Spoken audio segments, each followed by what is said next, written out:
दोस्तों जब से रशिया यूक्रेन का लड़ाई शुरू हुआ है तब से ही ड्रोन काफी चर्चा में हैं, क्योंकि फ्यूचर वॉरफेयर के लिए ड्रोन को एक प्रमुख हथियार के रूप में देखा जा रहा है और जिस देश के पास ताकतवर ड्रोन होगा लड़ाई में उसका बढ़ोतरी अधिक रहेगा। हालांकि दोस्तों भारत में जब भी ड्रोनों का नाम आता है तो सबसे पहले चर्चा होता है भारत की तरफ से अमेरिका से खरीदने का इरादा रखने वाले प्रेडिएटर ड्रोनों का या फिर इजरायली हेरॉन टीफी ड्रोनों का। पर आपके जानकारी के लिए बता दूं कि भारत अब एक ऐसा काम को अंजाम दिया है जिसके बाद ना भारत को अमेरिका से ड्रोन खरीदने का आवश्यकता होगा और ना ही इजराइल से हेरॉन टीपी जैसे ड्रोनों को खरीदने का आवश्यकता होगा। दोस्तों आज के इस वीडियो में आप लोगों को बताऊंगा कि भारत की तरफ से अब ऐसा क्या काम को अंजाम दिया गया जिसके बाद भारत ड्रोन के मामले में एक तरीके से इंडिपेंडेंट होने जा रहा है। तो डिटेल में जानने के लिए वीडियो के आखिर तक बने रहिए और चैनल को सब्सक्राइब और वीडियो को लाइक जरूर कीजिए। तो दोस्तों भारत के बेड़े में ड्रोनों का जब भी चर्चा होता है तो सबसे पहले नाम आता है इजरायली ड्रोन का, क्योंकि फिलहाल भारत में जितने भी बड़े ड्रोनों का इस्तेमाल होता है उसमें आइदर इजरायली सर्चर ड्रोन होता है या फिर इजरायली हेरॉन ड्रोन। हालांकि हाल ही में नेवी की तरफ से 2 अमेरिकी सी गार्डियन ड्रोनों को लीज में लिया गया और ये जांचा गया कि ये नेवी के काम में आ सकता है कि नहीं, जिसके बाद एक तरीके से इंडिया की तरफ से 30 MQ-9 रीफर या फिर कहे तो प्रेडिएटर बी अनमैन एरियल व्हीकलों को अमेरिका से खरीदने का भी इरादा बनाया गया था, जो 10-10 की संख्या में तीनों बेड़े मतलब आर्मी, नेवी और एयरफोर्स में बांटा जाना था।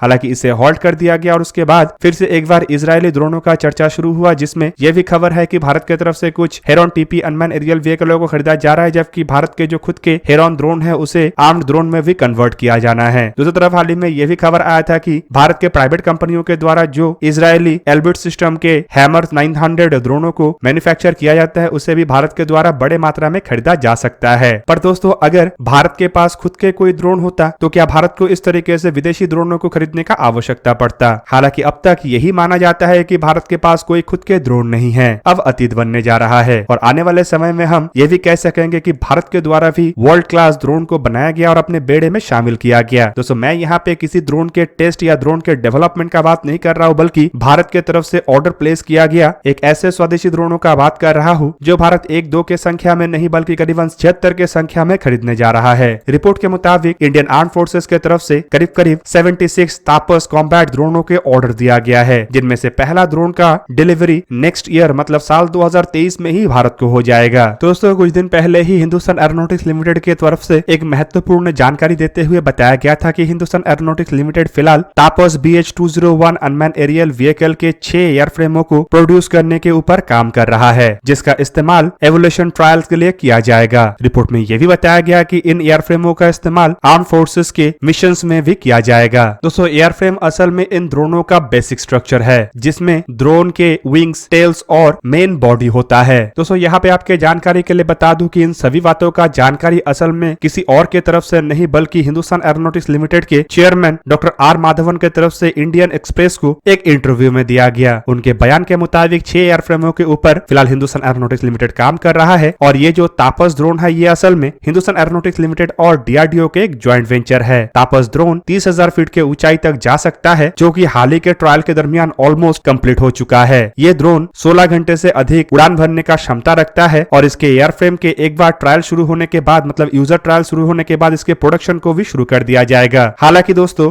DRDO के चेयरमैन डॉक्टर जी सतीश रेड्डी की तरफ से मार्च महीने में जानकारी दिया गया था कि तापस अनमैन एरियल व्हीकल करीबन 28,000 फीट के ऊंचाई तक जाने में सक्षम रहा। दोस्तों इंडिया टीवी के रिपोर्ट के मुताबिक आर्म फोर्सेस के द्वारा करीबन 76 तापस BH-201 अनमैन एरियल व्हीकलों को खरीदने को लेकर एक ऑर्डर दिया गया है, जिनमें करीबन 60 केवल मात्र आर्मी के लिए होगा, जबकि 12 इंडियन एयरफोर्स के लिए और करीब 4 इंडियन नेवी के लिए होगा। इनमें से पहला तापस BH-201 अनमैन एरियल व्हीकल साल 2023 में डिलीवर किया जाएगा। हालांकि दोस्तों इन ड्रोनों को कई जगहों में केवल मात्र सर्वेलेंस ड्रोन के रूप में देखा जाता है, लेकिन कुछ रिपोर्टों में खुलासा किया गया कि ये जो ड्रोन है ये प्रिसिजन गाइडेड म्यूनिशनों को कैरी करने में समर्थ है और सर्वेलेंस के काम के अलावा स्ट्राइक का काम को भी अंजाम दे सकता है। दोस्तों आपके जानकारी के लिए बता दूं कि यहाँ पे जिन तापस BH-201 अनमैन एरियल व्हीकल का बात कहा जा रहा है, इसके अगर स्पेसिफिकेशन को देखा जाए तो ये करीब 9.5 मीटर मतलब 31 फीट 12 इंच का लंबाई वाला और 20.6 मीटर मतलब 67 फीट 7 इंच चौड़ाई वाला एक ऐसा अनमैन एरियल व्हीकल है जिसका एम्प्टी वेट करीबन 18,000 किलोग्राम मतलब 3,968 पाउंड के आसपास है और पेलोड लेने का क्षमता करीबन 350 किलोग्राम मतलब 772 पाउंड के आसपास है। तापस BH-201 अनमैन एरियल व्हीकल 2 इंजनों से लैस है। हालांकि दोस्तों इसके अगर प्रोटोटाइपों को देखा जाए तो यहाँ पे NPO Saturn 36 T इंजन का इस्तेमाल किया गया है जो विंग में टर्बोप्रॉप के साथ माउंटेड है। इनमें से हर एक इंजन का क्षमता करीब करीब 74.57 किलोवाट है, मतलब करीबन 100 हॉर्स पावर के आसपास। हालांकि इसमें प्रोडक्शन वेरिएंटों में अलग इंजनों का इस्तेमाल किया जाएगा और बताया जा रहा है कि ये इंजन असल में स्वदेशी vehicle research and development establishment की तरफ से निर्माण किया जाने वाला इंजन होगा, जिसका क्षमता प्रोटोटाइप में इस्तेमाल करने वाले इंजनों के मुकाबले में अधिक होगा और करीब करीब 130 किलोवाट या फिर कहे तो 180 हॉर्स पावर के आसपास होगा, जो कि इन व्हीकलों के जो पेलोड क्षमता है या फिर कहे तो ओवरवेट के इश्यूज है उसे भी दूर करने में समर्थ होगा। रिपोर्ट के मुताबिक व्हीकल में जो दो इंजनों का इस्तेमाल किया गया वो असल में तीन ब्लेड का सम्मिलन से ऑपरेट होता है। दोस्तों तापस BH-201 अनमैन एरियल व्हीकल अधिकतम 240 किलोमीटर पर आवर मतलब 139 माइल पर आवर या फिर कहे तो 121 नॉट्स के रफ्तार से उड़ान भर सकता है और रिपोर्ट के मुताबिक ये करीब करीब 1000 किलोमीटर के रेंज तक मतलब करीबन 620 माइल या फिर कहे तो 540 नॉटिकल माइल के रेंज तक काम कर सकता है। इसके एंड्योरेंस करीबन 24 आवर मतलब एक दिन के बराबर है, जबकि दूसरी तरफ आखिरी बार जब इसका टेस्ट हुआ था तब ये करीबन 18 घंटा तक लगातार उड़ान भरा। हालांकि दोस्तों इन व्हीकलों को अब तक 28,000 फीट के ऊंचाई तक उड़ाने में सक्षमता हासिल हुआ है, लेकिन व्हीकलों को जहां पे 33,000 फीट तक ले जाना है तो वहीं पे कई जगहों में ये भी बताया जाता है कि व्हीकलों के पास करीब 35,000 फीट के ऊंचाई मतलब 10,664 मीटर के ऊंचाई तक जाने का क्षमता है। दोस्तों तापस BH-201 अनमैन एरियल व्हीकलों को अगर देखा जाए तो ये रुस्तम श्रेणी के ही अनमैन एरियल व्हीकल है और पहले इसे रुस्तम 2 के रूप में डेवलप किया जा रहा था, पर बाद में इसमें कुछ परिवर्तन करने के साथ साथ इसे तापस BH-201 अनमैन एरियल व्हीकल के रूप में बनाया गया। और यहाँ पे आपके जानकारी के लिए बता दूं कि तापस का मतलब है tactical airborne platform for aerial surveillance beyond the horizon. दोस्तों इन व्हीकलों को अमेरिका के प्रेडिएटर 1 मतलब MQ-1 प्रेडिएटर के साथ भी तुलना किया जा सकता है और ये लगभग प्रेडिएटर 1 के ही श्रेणी के अनमैन एरियल व्हीकल है। दोस्तों तापस BH-201 अनमैन एरियल व्हीकल में कई तरीके के स्वदेशी टेक्नोलॉजीज का इस्तेमाल किया गया है, पर फिर भी अभी तक इन ड्रोनों में जो लिमिटेशन है वो है इसके पेलोड। रिपोर्ट के मुताबिक ये केवल मात्र 350 किलोग्राम के पेलोड को ही कैरी कर सकता है, जो एक तरीके से काफी हद तक आवश्यकताओं को पूरा करने में समर्थ तो है, लेकिन सभी आवश्यकताओं को पूरा करने में ये समर्थ नहीं है। आपके जानकारी के लिए बता दूं कि भारत को ऐसे हैवी अनमैन एरियल व्हीकल का आवश्यकता है जो भारी भरकम हथियारों को या फिर कहे तो लॉन्ग रेंज हथियारों को कैरी करने में सक्षम हो। रिपोर्ट के मुताबिक भारत के द्वारा इस तरीके के ड्रोनों के भी डेवलपमेंट किया जा रहा है और रिपोर्ट के मुताबिक Hindustan aeronautics limited high altitude long endurance ड्रोनों के ऊपर भी काम कर रहा है। दोस्तों तापस अनमैन एरियल व्हीकल के अगर कुछ अन्य फीचरों को देखा जाए तो रिपोर्ट के मुताबिक ये जो एरियल व्हीकल है ये लाइन ऑफ साइट कम्युनिकेशन के रेंज में करीबन 300 किलोमीटर के डिस्टेंस से काम कर सकता है, मतलब ये डायरेक्ट ग्राउंड स्टेशन के साथ 300 किलोमीटर दूर से भी जुड़ा रह सकता है। हालांकि सेटकॉम मतलब सैटेलाइट कम्युनिकेशन का इस्तेमाल करके इन ड्रोनों को 1000 किलोमीटर या उससे अधिक रेंज में इस्तेमाल किया जा सकता है। हालांकि इसके अलावा इन ड्रोनों में Elta ELL 8385 integrated electronic support measure और इलेक्ट्रॉनिक इंटेलिजेंस सिस्टमों का इस्तेमाल किया गया है। ड्रोनों को मॉडर्न वॉरफेयर को देखते हुए कई तरीके से अन्य इक्विपमेंटों से भी लैस किया गया है, जिनमें long range high endurance ESM और एलनेट मिशन सिस्टम भी शामिल है। अनमैन एरियल व्हीकलों को इजराइल के यूपोर्ट से भी लैस किया गया है। दोस्तों 2021 के रिपोर्ट के मुताबिक इंडिया असल में 30 अनमैन एरियल व्हीकलों को अमेरिका से खरीदना चाहता था, जिसका लागत करीबन $3 बिलियन मतलब हर एक अनमैन एरियल व्हीकलों को इंडिया की तरफ से करीबन $100 मिलियन के लागत से खरीदा जाना था, जो एक तरीके से देखे तो